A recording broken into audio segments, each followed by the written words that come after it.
Time for our second innovative presentation, and really pleased to welcome back Nick Ruxton-Boyle on behalf of Marston Holdings and Vortex. Nick is Director of Environment, and he leads on the group's air quality and carbon reduction business, supporting environmental schemes such as clean air zones and low emission zones with market-leading technology, data and enforcement services. Nick also writes a monthly blog for Air Quality News. He sits on the BPA Innovation Board and also chairs the editorial panel for the CIHT magazine. Nick's going to speak to us about hyperlocal air quality monitoring and how real-time data can be leveraged to help inform clean air plans and strategies. Thanks, Mark, for that amazing introduction. I remember writing that. What I didn't say is that I'm also a STEM ambassador as well. Part of my role is going into schools and teaching kids about pollution and climate change. And there's the title of my presentation. That's a real mouthful, isn't it? I was thinking on the train up that I need to simplify that. So I came up with a great one. It's called Collect, Visualize and Share.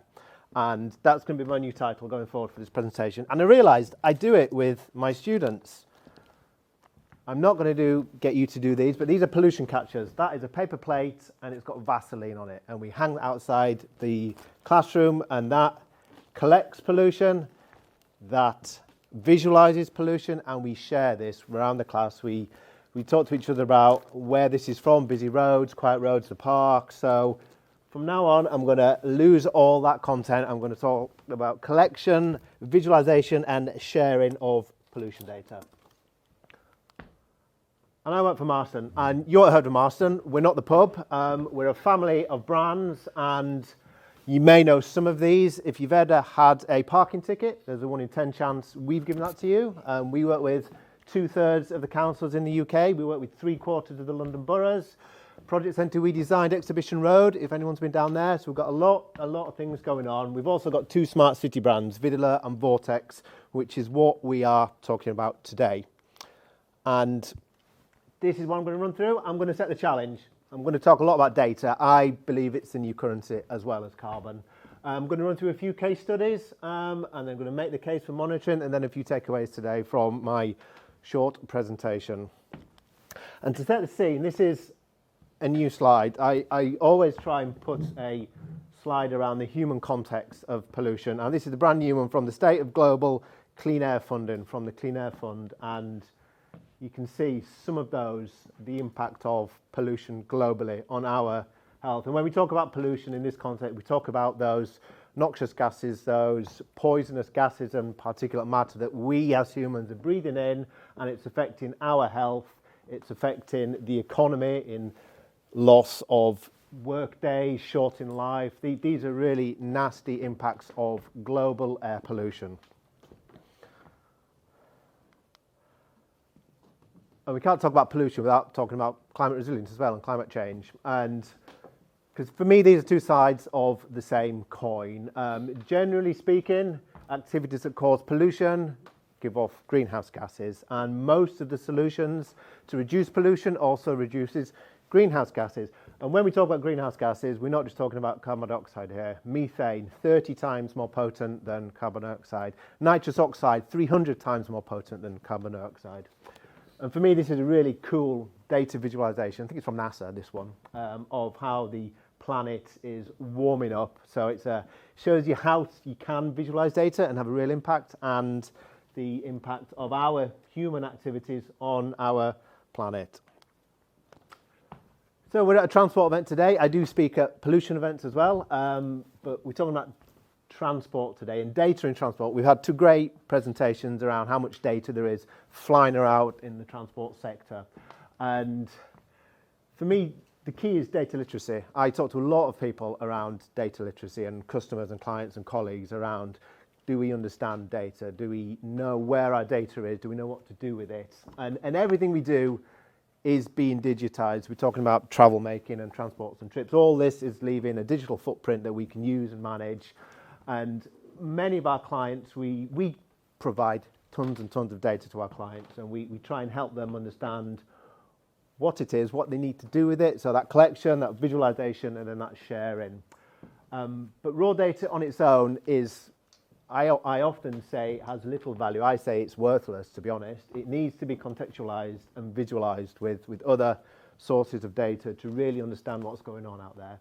And I did some Googling. Exabytes, zettabytes, yottabytes. So you can Google them yourself. These are hundreds and hundreds of thousands of bytes worth of data. This is what we as the globe in the transport sector are generating, on a daily basis. There's a huge amount of data out there that we can collect, visualize, and share. So, pollution. We're talking about pollution today, and these are our pollution monitors. I do have some audience participation, but that's for later on. That's an air quality monitor. This is what our company manufacture and design and build in the UK, down in South Wales. And on the left, you can see one there up a tree in the Malaysian forest, testing that in really, really hot, wet environment. In the middle there, that's where it normally lives, on a lamppost. So lots of these are going around towns and cities you will have seen in your local areas. And then the right there, that is one in a really, really dirty steel refinery. And that was white when it went up. That is all pollution on that device. It still works. It's still accurate. It's still providing us data. And what these devices do, these have been around for probably about 5 years now. So this is pretty new technology. And this is a indicative monitor. So this can tell us really hyperlocal pollution. We can put these on every street column, every street, and we can get a really good real-time data set from what's going on our streets and towns and our cities to help us design better policies and better solutions to reduce pollution. And this is, our customers don't buy these. They don't buy a box on a column. They buy data. That's what they want. This is a subscription service, and this is what these devices provide to our customers and our clients. And it's data. We've seen, I think everyone's probably going to have a dashboard on today's show, aren't they? And this is ours. This is one of ours. We've got a few. We've got an API as well. Again, we need to share data and consolidate data. But this is our dashboard, and this shows our customers in real time what's actually happening across a ton of different pollutants on their network at any particular time. And they can see diurnal trends. They can see what's going on over years, months, over the seasons. So this is really where we've designed and produced these so that we can help our clients gather the data so that they can either design new policies and procedures or evaluate the ones that they've already put in to see if they're achieving their environmental outcomes. Most transport projects today have environmental outcomes. I think around 50% of pollution comes from transport in one way or another, and about 50% of greenhouse gases as well. So transport is a big part of the problem. Transport is also a big part of the solution. If you look at the decarbonisation plan for transport in the UK and the air quality plan for the UK, they are very, very similar. They've got the same suite of challenges. They've got the same suite of solutions. And my first case study, Cardiff. So we work with Cardiff. We're a Welsh company. We're really happy to be working with Cardiff. We've just put up about 50 of these around the city, one at every school in the capital, and lots around their air quality management areas. So these have been up about 6 months now, I think, and we are tracking pollution right across the capital in Wales, and it's really, really exciting project. And this is how exciting it is. I get to look at this data. I get to see what's going on, and I talk about context. Top is pollution on a rugby day, Six Nations this was, and you can see exactly when kick-off off. Anyone watches rugby? There's tons of fire going on at the start of an England game, at the start of a Wales game, and that is the pollution. We know that because that road closed at about 8 o'clock that morning, so you can see the pollution dropping right off. The road was closed, and then bang, you got a nice spike when the flames go off. Likewise, Coldplay played there a few months ago. Road was closed all day, so I know that's not traffic, and then bang, they come on stage to masses and masses of fireworks. So again, context helps us understand this data. Do we want to legislate against rugby or Coldplay? I don't know. In a couple of weeks, I could show you what happens on bonfire night in Cardiff, and that does go off the charts, believe me. But again, would we want to legislate against bonfire night? I don't know. So how are we doing for time? Oh, it's not even on. That's fine. So case study, Glasgow. So I know we're in a London event today, and I know TfL are here, but there's been lots and lots of column inches about the ULEZ, so I thought I'd pick a different type of LEZ today, and this is Glasgow. one of 4 low emission zones in Scotland. And for those of you who don't know, the low emission zones in Scotland are slightly different. In a lot of way, they're better. You cannot pay to go into a Scottish low emission zone with a car that doesn't meet the minimum pollution standard, unlike the ULEZ. So if your car is not compliant with the standards, you get a fine. That is it. That is how they work. Really, really strong policies. And that fine just isn't a one-off fine of £100. It goes up every time. So if you go in every day, it goes 100, 300, 500, 1,000. So it's really, really powerful policy tool. All of those cameras up in Glasgow are our cameras, and across the other 4 cities in Glasgow. And they're collecting a ton of data, and they're visualising data, and they're sharing data. You can go on Glasgow City Council's website and you can see all this data around how impactful the low emission zone is there. I went to Cardiff last week, or the week before, and there's only one way to get there from Kent, where I live, which is to fly, unfortunately. And I was looking around offsetting my flight, and as it happens, BA are all offset. Their flights from City. So if anyone wants to know, 94 kilograms of carbon, all offset from City in going up to Glasgow. But again, this data, this collection, this sharing and this visualization is really, really powerful to help that behaviour change.